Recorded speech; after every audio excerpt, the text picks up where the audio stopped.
Hello guys, welcome back. கடந்த மே 30, 2026 பஞ்சாபில் உள்ள நவன் ஷா அப்படின்ற பகுதியில் உள்ள போலீஸ் ஸ்டேஷனுக்கு 34 வயசு மதிக்கத்தக்க ஒரு பெண் அழுதுகிட்டே போகிறாங்க.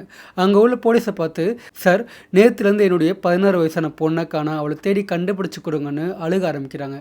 அதை கேட்ட உடனே அங்கே இருக்க போலீஸ்காரங்க, என்னம்மா நேற்று காணாமல் போனாங்கன்னு சொல்கிறேன், இன்றைக்கி வந்து கேஸ் கொடுக்குறியே, இதெல்லாம் நியாயமா, என்னாச்சு, ஒழுங்காக சொல்லு அப்படின்னு கேட்கும்போது, இல்லை சார், என் பொண்ணு வந்து 10th படிச்சுட்டு இருக்காங்க, நேற்று வந்து லீவ், அவங்களுக்கு வீட்டில் இருந்தாங்க, நான் வழக்கம் போல் காலையில் வேலைக்கு போயிட்டேன், ஆனால் திரும்ப வந்து பார்க்கும்போது என் பொண்ணு வீட்டில் கிடையாது.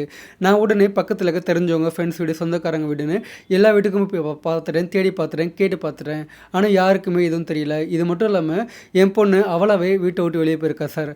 அதுக்குண்டான சிசிடிவி ஃபுட்டேஜும் என்கிட்ட இருக்குது, நான் பக்கத்து வீட்டிலேருந்து கேட்டு வாங்கிட்டு வந்தேன், நீங்களே பாருங்க அப்படி சொல்லிட்டு அவங்க என்ன பண்ணுறாங்க, தான் ஃபோன் எடுத்து போலீஸ்காரங்கிட்ட ரோட்டில் ஒரு பொண்ணு வந்து நடந்து போயிட்டு இருக்க மாதிரி இருக்குது, அந்த பொண்ணை காமிச்சு, இதான் சார் என் பொண்ணு, அவளாவே வெளியே நடந்து போயிருக்கா, அவள் எங்கே போனான்னு தெரியல சார் அப்படின்னு அவங்க சொல்கிறாங்க.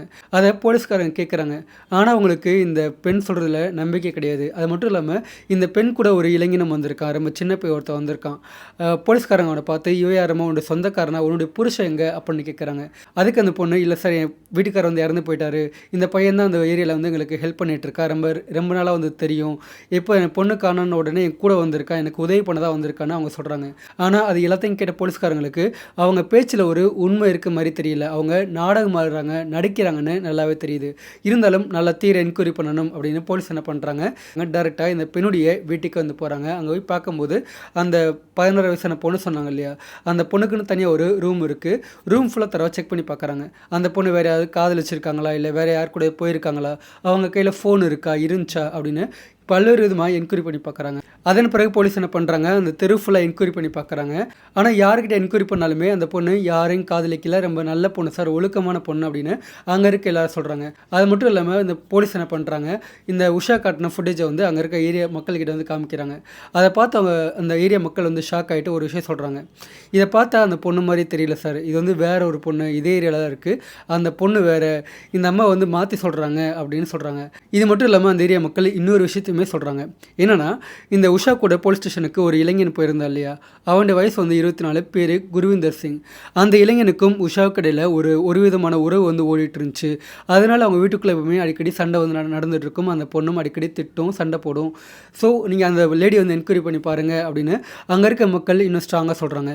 இதை கேட்ட உடனே போலீஸ்க்கு நல்லா புரிஞ்சு போச்சு, கண்டிப்பாக இவங்க தான் ஏதோ பண்ணியிருக்காங்க, நாடகம் ஆடிட்டு இருக்காங்க அப்படின்னு. உடனே என்ன பண்ணுறாங்க, குருவிந்தர் சிங், உஷா அவங்க 2 பேர்த்தையுமே கஸ்டடியில் எடுத்து அவங்க ஸ்டேயில், போலீஸ் ஸ்டேயில் என்கொயரி பண்ண ஆரம்பிக்கிறாங்க. ஆரம்பத்தில் அவங்க உண்மையை சொல்ல மறுக்கிறாங்க. ஆனால் போலீஸ் கொடுக்குற அந்த அடியில் ட்ரீட்மெண்ட்டில் அவங்க 2 பேருமே நடந்த உண்மை எல்லாத்தையுமே ஒவ்வொன்றா சொல்ல ஆரம்பிக்கிறாங்க, கட்ட வைக்க ஆரம்பிக்கிறாங்க. ஆக்சுவலாக பார்க்க போனோன்னா உஷான்ற இந்த பொண்ணுக்கு வயசு 34. இவங்க வேற ஒரு ஊரை சேர்ந்தவங்க. அவங்களுக்கு சுமார் 18 வருஷம் முன்னாடி கல்யாணமான 2 வருஷம் கழிச்சு ஒரு பிள்ளை பிறக்கிறாங்க. அந்த பிள்ளை தான் பார்த்தோன்னா 16 வயசான இந்த பொண்ணு. இந்த பொண்ணுடைய பேர் தேவி. ஓகேங்களா, தேவி பிறந்து ஒரு 4 வருஷத்துலேயே அவங்க அப்பா வந்து ஒரு விபத்தில் இறந்து போயிடறாரு. அதுக்கடுத்து தேவி, உஷா அவங்க 2 பேருமே தனிமரமாகறாங்க. இப்போ உஷா என்ன பண்ணுறாங்க, தான் பிள்ளையை காப்பாற்றணும் அப்படின்னு பொழப்பு தேடி நிறைய ஊருக்கு போய் வேலை பார்க்க ஆரம்பிக்கிறாங்க. அது மட்டும் இல்லாமல் ஃபைனலாக பார்த்தோன்னா நவன் ஷாக் அப்படின்ற இந்த ஊருக்கு வந்து மாறி வர்றாங்க. அப்படி மாறி வரும்போதே உஷாக்கு வயசு 33 ஆகுது, இந்த தேவிக்கு வயசு 15 ஆகுது. 2 பேரும் அந்த ஏரியாவுக்கு புதுசாக மாறி வராங்க. ஒரு வீட்டை வாடகைக்கு எடுத்து அங்கே தங்க ஆரம்பிக்கிறாங்க. இவங்க இருக்கிறது ஒரு சின்ன கிராமம், உஷா வேலை பார்க்குறது சிட்டியில். இவங்க தினமும் கிராமத்துலேருந்து சிட்டிக்கு ஆட்டோவில் போயிட்டு வராங்க. அப்படி போயிட்டு வர சமயத்தில் அதே ஏரியாவில் இருக்க குருவிந்தர் சிங் அப்படின்ற ஒரு இளைஞன் கூட வந்து உஷாக்கு பழக்கம் ஏற்படுது. அப்போ இந்த குருவிந்தருடைய வயசு பார்த்தோன்னா வெறும் 22 மட்டும்தான். 2 பேரும் பேசி பழக ஆரம்பிக்கிறாங்க. நாட்கள் போக போக அந்த பழக்கம் அதிகமாகுது, நெருக்கம் அதிகமாகுது. குருவிந்தர் சிங் என்ன பண்ணுறான், அடிக்கடி உஷாவோடைய வீட்டுக்கே போயிட்டு அவங்களுக்கு தேவையான உதவிகளை பண்ண ஆரம்பிக்கிறான். வெளியே கடைக்கு போகிறது, உடம்பு சரியில்லைனா கூட்டிகிட்டு போகிறது, பார்க்கறது அப்படின்னு நிறைய உதவிகள் வந்து தேவைப்படும் ஒரு பொண்ணாக இருந்தாங்க அப்படின்னா.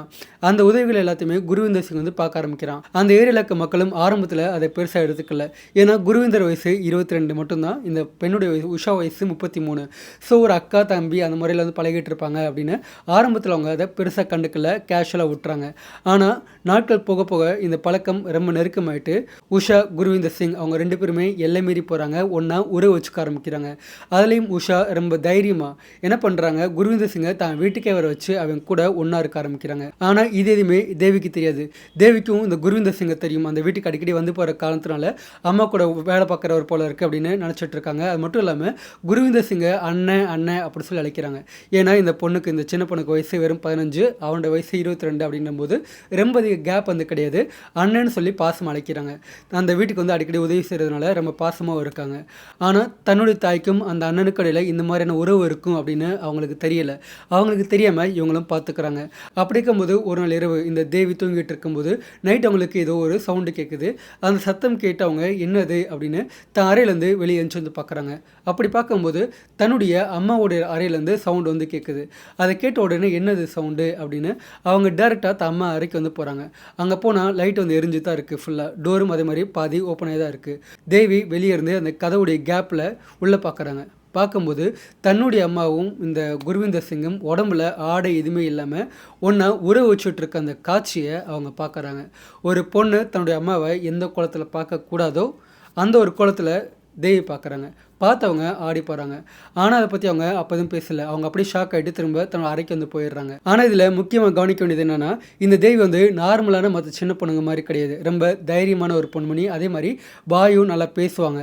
சில பேர் வந்து ரொம்ப தைரியமாக கேள்வி கேட்பாங்க, பேசுவாங்க இல்லையா, அந்த மாதிரி தான் இந்த தேவியும். அப்போது தன் அம்மா வந்து அந்த மாதிரி உறவு வச்சுட்டு காட்சியை பார்த்துட்டு ஷாக்கில் அவங்க அந்த மாதிரி போயிட்டாங்க.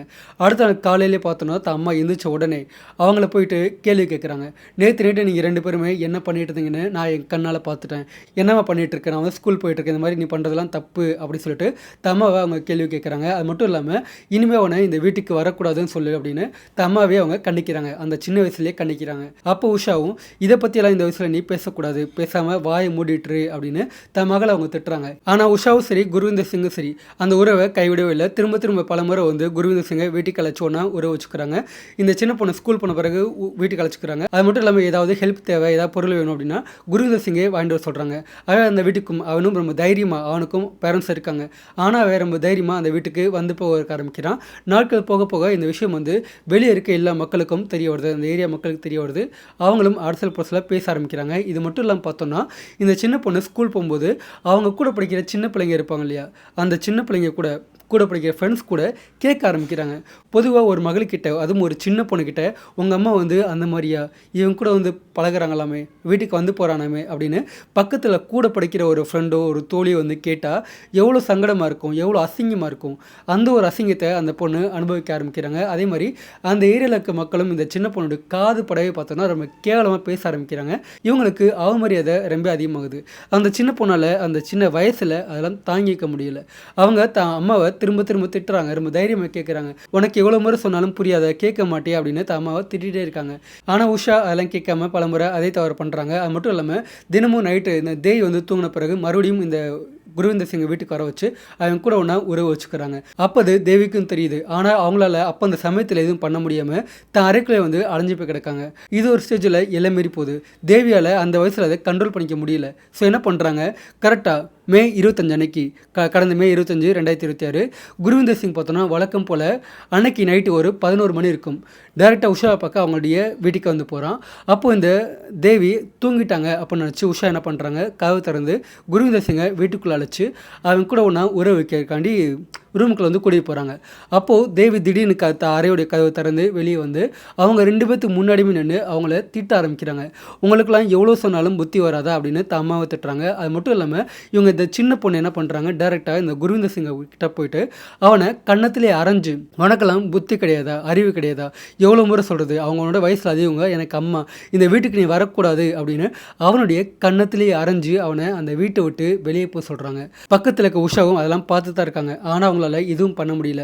தன் மகளை தான் அவங்க திரும்ப திரும்ப திட்டுறாங்க. சும்மாரு, வாய மூடுன்னு தன் மகளை திட்டுறாங்க. ஆனால் தேவி அடங்கலை. ஒரு ஸ்டேஜில் அந்த அவமானம் தாங்க முடியாமல் குருவிந்தர் சிங் என்ன பண்ணுறா, அந்த வீட்டை விட்டு வெளியே போயிடுறான். இதுக்கடுத்து உஷா என்ன பண்ணுறா, பண்ணுறாங்க, தான் மகளை திட்டுறாங்க, அடிக்கிறாங்க. ஆனால் தேவி அதுக்கெல்லாம் கவலைப்படலை, வருத்தப்படலை, தான் அம்மா அடிக்கிறாங்களே அப்படின்னு. இந்த பிரச்சனை அதோட முடிஞ்சு. இனிமேல் குருவிந்தர் சிங் வந்து வீட்டுக்கு வரமாட்டான் அப்படின்னு தேவி நினச்சிட்டு இருக்காங்க. ஆனால் பார்த்தோன்னா இன்னொரு பக்கம் இந்த உஷா வந்து திரும்ப திரும்ப குருவிந்தர் கால் பண்ணுறாங்க. ஆனால் குருவிந்தர் கால் எடுக்கவே இல்லை. ஃபைனலாக உஷா என்ன பண்ணுறாங்க, குருவிந்தர் கிட்டே போய் பேசுகிறாங்க. இந்த மாதிரி என் பொண்ணு பண்ணது தப்பு, இனிமேல் இந்த மாதிரி நடக்காது, நம்ம வேணா வீட்டுக்கு போகாமல் வெளியே எங்கேயாவது போய் உறவு வச்சுக்கலாம், நம்ம அந்த உறவு வந்து கண்டினியூ பண்ணலாம் அப்படின்னு அவங்க சொல்கிறாங்க. ஆனால் குருவிந்தரோட மனசு வந்து அதை ஏற்றுக்காமல் இருக்குது. ஒரு சின்ன பொண்ணு, ஒரு பொடி பொண்ணு வந்து தன்னை அடிச்சிட்டாலே, தன்னை அசிங்கப்படுத்திட்டாலே அப்படின்னு அவனுக்குள்ளே கோச்சிட்டு இருக்கு. அது மட்டும் இல்லாமல் அவளுக்கு பயந்துட்டுலாம் லாஜிக்கெலாம் போக முடியாது. அவள் வந்து இருக்கக்கூடாது, அவள் இல்லாமல் இருந்தால் மட்டும்தான் நம்ம உஷா கூட ஜாலியாக சந்தோஷமாக இருக்க முடியும் அப்படின்னு இந்த குருவிந்தர் சிங் என்ன பண்ணுறான், உஷா தேவியை ஒழிச்சு கட்ட முடிவு பண்ணுறான். அந்த பிளான் படி என்ன பண்ணுறான், கடந்த மே 29, 2026 அன்னைக்கு பார்த்தோன்னா இந்த சின்ன பொண்ணுக்கு ஸ்கூல் லீவு. அவங்க வீட்டில் தனியாக இருக்காங்க. உஷா வழக்கம் போல் வேலைக்கு கிளம்பி போயிட்டாங்க. குருவிந்தர் என்ன பண்ணுறான், காலையில் ஒரு 10:30 மணி போல் நேராக உஷாவுடைய வீட்டுக்கு போகிறான். அங்கே போனால் தேவி மட்டும் தான் வீட்டில் இருக்காங்க. அவன் நேராக வீட்டுக்குள்ளே போயிட்டு தேவி பார்த்து பேச ஆரம்பிக்கிறான். தேவி குருவிந்தர் சிங்கை பார்த்த உடனே அவனை திட்டி, நீ எதுக்கா நீங்கள் வந்த, இந்த வீட்டை ஒட்டி போய் நீ வெளியே போ அப்படின்னு அவனை திட்ட ஆரம்பிக்கிறாங்க. அப்போ இந்த குருவிந்தர் தான் வந்த அந்த காரியத்தை நிறைவேற்ற ஆரம்பிக்கிறான். கொஞ்சம் கூட ஈவரக்கம் காட்டாமல் அவங்கள கன்னத்தில் அரைஞ்சு கீழே தள்ளி விட்டு அவங்களுடைய நெஞ்சு மேலே ஏறி உட்காந்து அந்த சின்ன பொண்ணுடைய பிஞ்சு கழுத்தை தன் கையால் பிடிச்சி நெருக்க ஆரம்பிக்கிறான். அப்போ அந்த வீட்டில் யாரும் கிடையாது, காப்பாற்றவும் பக்கத்தில் யாரும் கிடையாது. அந்த பொண்ணு முடியாமல் திணறாங்க, தப்பிக்க போராடுறாங்க, அவனே அடித்து காயப்படுத்த ட்ரை பண்ணுறாங்க. ஆனால் முடியல. இவன் அவங்க கழுத்தை நெரிச்சு அதே ஸ்பாட்டில் கொலை பண்ணுறான். ஆனால் இது எதுவுமே வந்து அவன் உஷா கிட்ட சொல்லலை. இந்த பொண்ணு காலி பண்ண சொல்லிடலாம், ஏன்னா சொன்னால் அவங்க மறுப்பாங்க, வேணா சொல்லுவாங்க அப்படின்னு சொல்லிட்டு அவன் எதுவுமே சொல்லாமல் இருக்கான். இப்போ தேவியை கொலை பண்ணி முடித்த பிறகு டேரெக்டாக உஷா கால் பண்ணுறான்.